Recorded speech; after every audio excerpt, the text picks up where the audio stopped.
السلام عليكم ورحمة الله. المرة اللي فاتت اتكلمنا ازاي نقدر ان احنا نعمل environment للايجنت.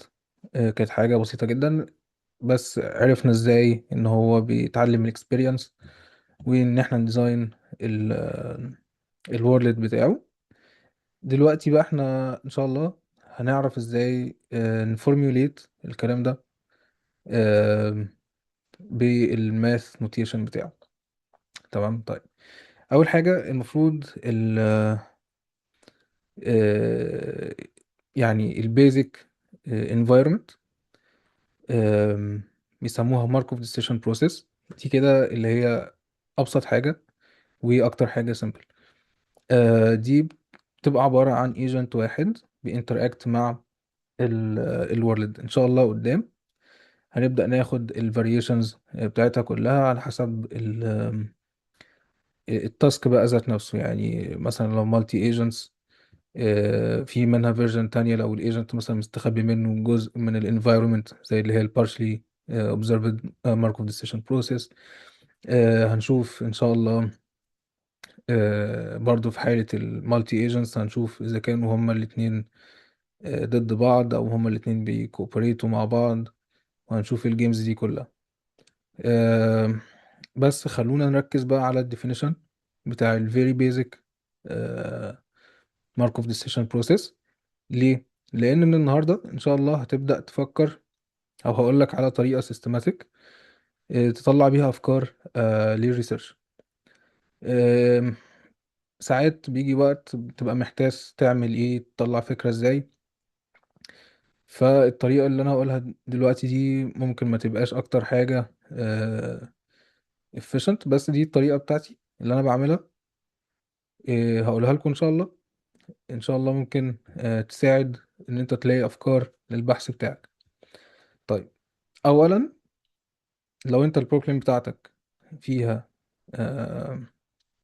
planning او sequential decision making، هتبدأ تشوف الكومبوننتس بتاعة الماركوف decision process اللي احنا ايه هناخدها النهارده ان شاء الله. تمام. اي ريسيرش هتعمله هيكون في حاجة من الحاجات دي. كل حاجة من دول فيها مشكلة او فيها مشاكل كتير كمان. هقول لك على افكار النهارده عليها ان شاء الله. تمام، طيب. خلونا نرجع خطوتين لورا، نفهم كيف بدأ الخلق في موضوع الماركوف ديسيشن بروسيس. أول حاجة، دي سناب شوت من بيبر هبعتها لكم إن شاء الله. دي أنا بستخدمها لما باجي أكتب النوتيشنز. ليه؟ لأن هي فورمال بتقول لك، وكمان فيها لاتكس باكج فبتسهل الدنيا شوية. طيب دلوقتي، إيه كلمة ماركوف؟ أو يعني إيه هي الماركوفيان بروبرتي أصلا؟ الماركوفيان بروبرتي بكل بساطة بتقول لك ان انت عندك لو انت عايز تعمل بريدكشن او عايز تشوف ايه الحاجة اللي هتحصل في الفيوتشر، ان انت مش لازم تجيب الهيستوري كله من اول بداية الخليقة لحد اللحظة اللي انت واقف فيها عشان تعرف ايه اللي هيحصل الدقيقة الجاية. هي بتقول لك الكلام ده كله included في الكرنت ستيت. يعني ايه الكلام ده؟ example، ان انت روحت مثلا الجامعة لقيت الدكتور بتاعك مكشر، فمش لازم تعرف تاريخه كله عشان تعرف هو ليه مكسر في اللحظة دي، أو تعرف هو هيعمل إيه اللحظة الجاية أو هيقول إيه.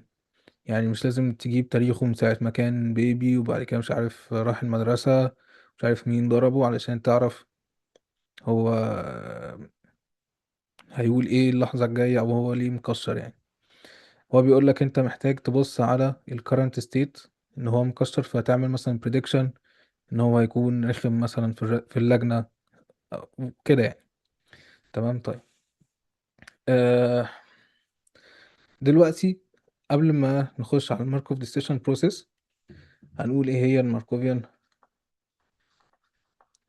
او الماركوف بروبرتي. الكلام اللي احنا قلناه ده بتكتب فورمالي بان انت بتقول ان البروبابيلتي بتاعت النكست ستيت اللي هي الاس تي بلس 1 given ال ST اللي هي ال current state، دي ال future، ودي اللحظة اللي أنا واقف فيها، بتبقى عبارة عن ال probability بتاعت ال future given ده ST plus 1 given الايه الهيستوري بتاعي كله ال HT ده اللي هو الايه الهيستوري لحد اللحظة اللي أنا واقف فيها دلوقتي حالا. ده كده اللي هي الايه الماركوفيان بروبرتي. يبقى الستيت دي ماركوفيان if and only if كانت بتحقق الايه الشرط ده. طيب كلام سليم. تعالوا ندي اكزامبل علشان نشوف الموضوع ده اتطور ازاي وبدأوا يفكروا بيه ازاي. خلونا ننزل دي كده شوية. تعالوا ندي اكزامبل لأي حاجة من حياتنا.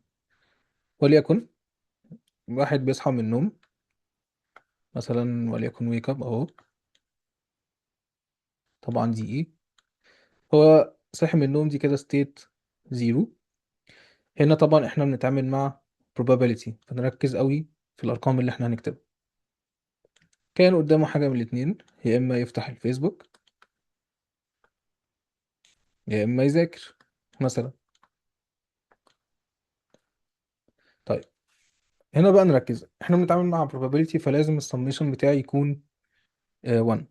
فالاوت ديجري من كل ستيت المفروض تبقى بتساوي 1. يعني ايه الاوت ديجري؟ يعني انا بريبريزنت الاحداث اللي هتحصل او البلان بتاعتي بشكل دايركتد جراف. النودز هي الستيت، وهنشوف ايه اللي بيحصل على الاكشن ده اللي هو ترانزيشن من ستيت لستيت تانية. يعني انا في الستيت اللي هي اسمها ويك اب دي اس 0، ممكن ابقى هنا كده الاس 1 مثلا اللي هي النكست ستيت، يا اما هروح افتح الفيسبوك يا اما هذاكر. تمام. طيب نحط هنا مثلا 0.3، يبقى هنا اوتوماتيك لازم تبقى 0.7 لان هما الاتنين لازم يبقوا 1. طيب ايه اللي بيحدد الموضوع ده؟ لحد دلوقتي انا ماشي مع التيار، مفيش اي اكشنز، مفيش اي ريورد، معرفش اني فيهم الحاجه الكويسه ان انا افتح الفيسبوك ولا ان انا اذاكر. انا معرفش، يعني معرفش مين الاحسن او الافيد ليا. انا ولا حتى ليا اكشن. يعني انا صحيت من النوم، ايدي لوحدها هي اللي راحت مسكت الموبايل. يعني انت مش انت اللي عملت الاكشن ده، هي الداينامكس بتاعت الورلد هي اللي ادت ان انت اول ما تصحى من النوم احتمال 30% تمسك الموبايل تفتح الفيسبوك، او احتمال 70% ان انت تمسك الكتاب تقعد تذاكر. انت مالكش اي دخل في الموضوع ده. طيب هنا بنبدأ نسأل نفسنا الكلام ده مفيد في ايه؟ طبعا مفيد جدا على الريسيرش ليفل. وليكن ان انت مثلا في حاجات كتير الانفايرمنت بتلعب ضدك. بمعنى في الجيم ثيري في ناس بتعامل الحاجات اللي بتحصل وليكن من غير اي تدخل كوارث. مثلا عايز تنزل تلعب كورة لقيت الدنيا بتمطر، فهي كده الطبيعة ضدك. هو طبعا يعني الفلسفة بتاعتها ان في evil player هو اللي ايه بيبقى ضدك، فانت لازم تبريدكت هو عايز يعمل ايه علشان تاخد البيست اكشن. فلحد دلوقتي دي الداينامكس بتاعت الانفايرمنت. يعني انت ماشي كده، ممكن مرة واحدة تمطر، ممكن ما تمطرش، فانت مالكش اي تدخل او اي حاجة بتعملها. ده كده بيسموها الايه الماركوف تشين. يعني ممكن نزود كمان ستيت، نقول مثلا بعد الاستادي ممكن اي حاجة. يعني مثلا ممكن يروح الكلاب، ومن الكلاب مثلا في سليب، ممكن ايت ان هو يروح ياكل اي حاجة، يعني يحط اي حاجة. آه، ممكن من الكلاب يروح على الفيسبوك او ينام او ياكل. فدي مثلا هنا برضو خارج منها 3، فالمفروض ان الكلاب وليكن اي حاجة بقى. يعني حطوا اي ارقام من عندكم 0.1 وهنا مثلا 0.7 برضو، بحيث ان الاول ديجري اللي طالع من الكلاب يبقى بيسموه الايه ال1. طيب الكلام ده آه، بيعملوا له representation. هنعرف الموضوع ده مهم جدا جدا جدا. ليه بقى؟ لان هنعرف ان انت ممكن تلاقي هنشوف لسه قدام ان شاء الله ازاي بتحسب حاجة معينة، او ال reinforcement learning الجمال بتاعها ان هي ممكن تعملها بسيستم اوف linear equations. هنشوف الكلام ده ازاي. فمعانا اول ماتريكس اللي هي المفروض بتاعة الترانزيشن probability، اللي هو حاجة انا ماليش علاقة بيها، دي الداينامكس بتاعة الورلد. المفروض ان هي بتبقى equal. تحط ايه بقى؟ عادة بتحط هنا وليكن state، او خلونا معلش نمسح دي كده. انا بس هنزلها تحت شوية.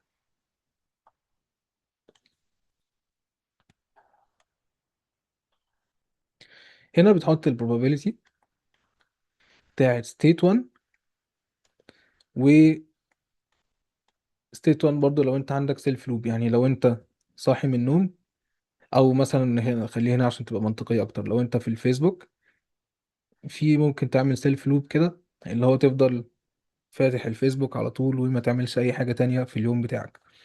فدي بتبقى ال probability بتاعت ال state given ال state اللي انت فيها، او given نفس ال state، يعني ان انت ما تتحركش من مكانك.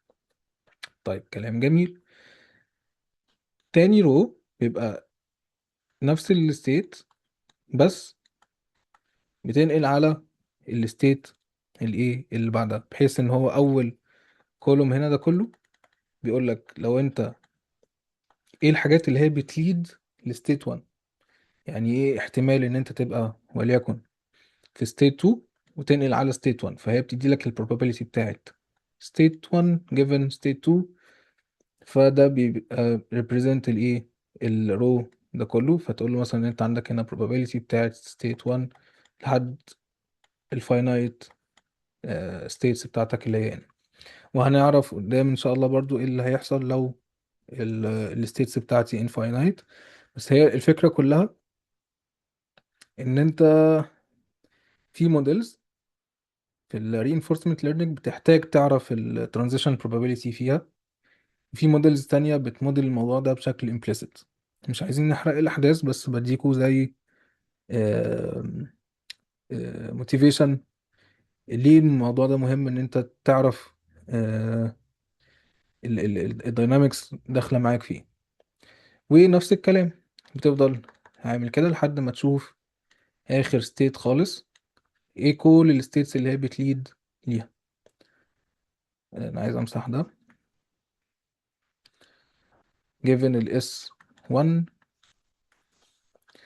ونفس الكلام لحد السيلف لوب. طيب انت هتعمل الماتريكس بتاعتك بالايه؟ بالطريقه دي كده. وهنشوف لحد دلوقتي انا مفيش اي اكشن عملته، مفيش اي ريورد خدتها، معرفش ايه الحلو وايه الوحش. انا كل اللي انا عامله ايه؟ ان انا ماشي في الدنيا زي ما يعني زي ما توديني بروح. اللي احنا لسه شارحينها حالا دي اسمها الماركوف تشين. يبقى التشين اللي احنا شايفينها فوق اللي هي السلسلة الجميلة دي اسمها ماركوف تشين.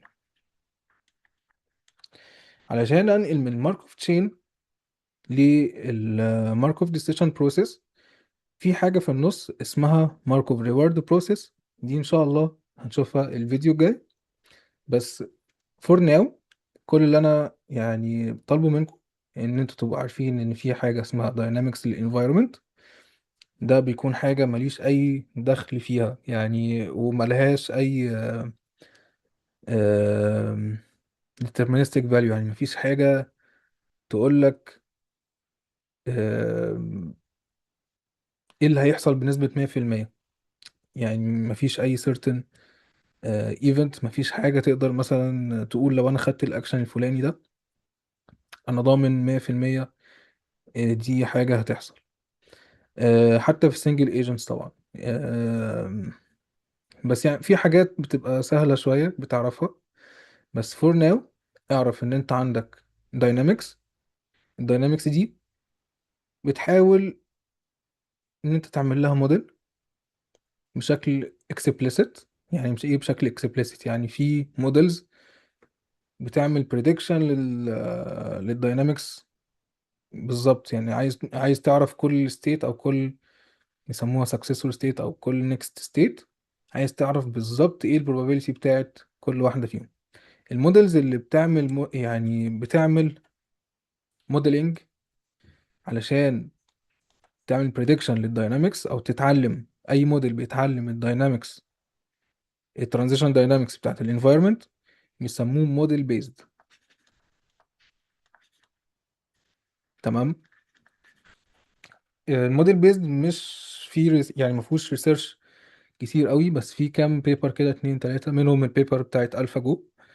آم، بيسموه اللي هو ايه predictive كنترول، زي ما انتوا بتشوفوا كده على لما تيجوا مثلا تلعبوا شطرنج، بتشوفوا اللاعب عمل نقلة، يعني حرك قطع، وبعد كده ايه، بيستنى التاني يرد عليه. هو عمل بريدكشن، يعني هو اكيد مش بيحرك القطعة كده وخلاص، هو عارف ان التاني هيرد عليه رد فلاني، وبرضه بيحط احتمالات لكل ايه حركة ممكنة.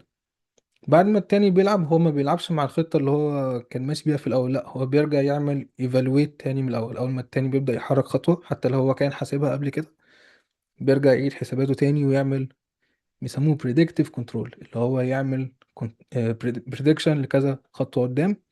أول ما يحصل أي تغيير أو ياخد أي ستيب، بيرجع يevaluate ويعمل predictions تاني. المودلز اللي شغالة بالطريقة دي اسمها موديل بيزد. طبعا ملهاش يعني بيبرز كتير، او مش يعني مش كل الناس بتحب تشتغل فيها، لان هي في موديلز تانية احسن واسرع بتعمل الترانزيشن موديل ده، بتعمل له موديلنج بشكل implicit يعني البوليسي كده كده هي اللي بتتعلم ازاي تحرك الايجنت بغض النظر عن الايه الداينامكس. فبيقولوا ان هي بتتعلم الايه